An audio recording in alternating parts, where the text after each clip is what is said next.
The Garden, the Curtain, and the Cross, written by Carl Laferton and illustrated by Catalina Echeverri.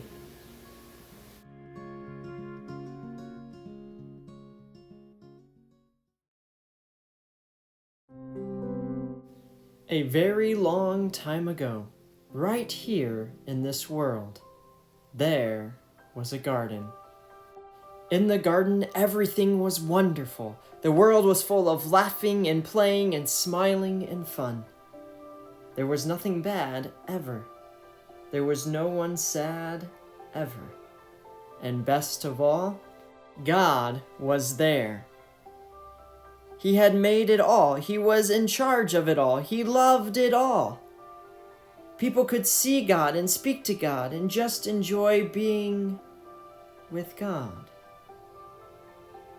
It was wonderful to live with God. But then, one day, the people did a terrible thing. They decided they didn't want to do what God said. They decided they wanted a world without God in charge. God calls this sin.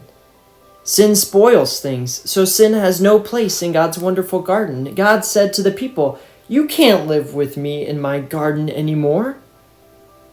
And he sent them outside. To show the people they had to stay outside, God put some warrior angels in front of the garden. The angels were like a big keep out sign. Now things were sometimes bad and people were sometimes sad.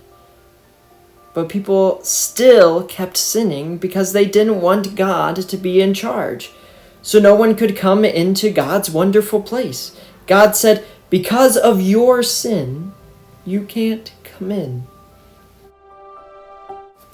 God wanted people to remember, it is wonderful to live with Him, but because of your sin, you can't come in.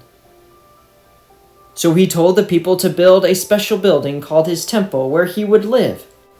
In the middle of the temple was the most wonderful place in the world, the place where God was, with nothing bad and nothing sad. It was very exciting. But then God told people to put a big curtain around this wonderful place. The curtain had pictures of warrior angels on it. It was a big keep out sign. For hundreds of years, the temple curtain reminded people that God said it was wonderful to live with Him. But because of your sin, you can't come in. Babies became grown-ups and had babies, and those babies became grown-ups and had babies, and those babies became grown-ups and had babies. Hundreds of summers and winters passed by, and the keep-out curtain stayed in the temple. Then one day, God the Son came to live in this world as a person. He was called Jesus. Jesus always did what God said. Jesus never sinned. And Jesus visited the temple where the keep out curtain hung. Jesus knew that things were sometimes bad and sometimes sad. Jesus said that God had sent Him to open the way back to God's wonderful place, where there would be nothing bad and no one sad. But people still didn't want to let God be in charge. So they decided to put Jesus on a cross to die. It was the most bad thing that had ever happened, and it was the most sad day of all time. But Jesus had a plan. He had always planned to die on the cross. What a strange plan! Why would God's Son plan to die? On the cross, Jesus took our sin, all the bad things we do and all the sad things they cause. Jesus took them all from us. And when He did, something amazing, astonishing, astounding happened. The curtain tore. God had ripped up the keep out sign. God's wonderful place is open again. Because Jesus died, we can go in.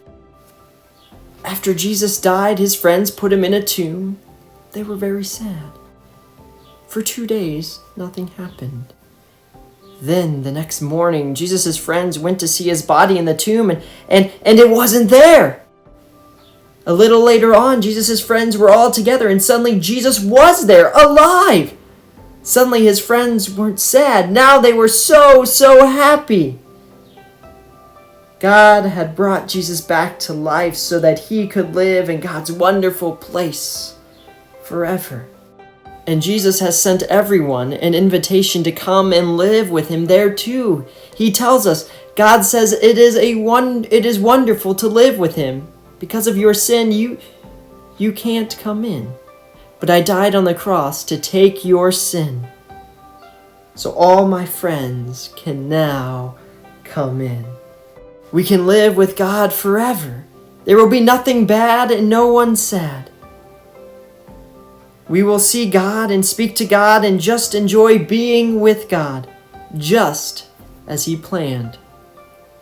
It will be wonderful to live with him, and it's all because of Jesus. We will say every day, "Thank you, King Jesus. You're amazing." And you can start saying that today.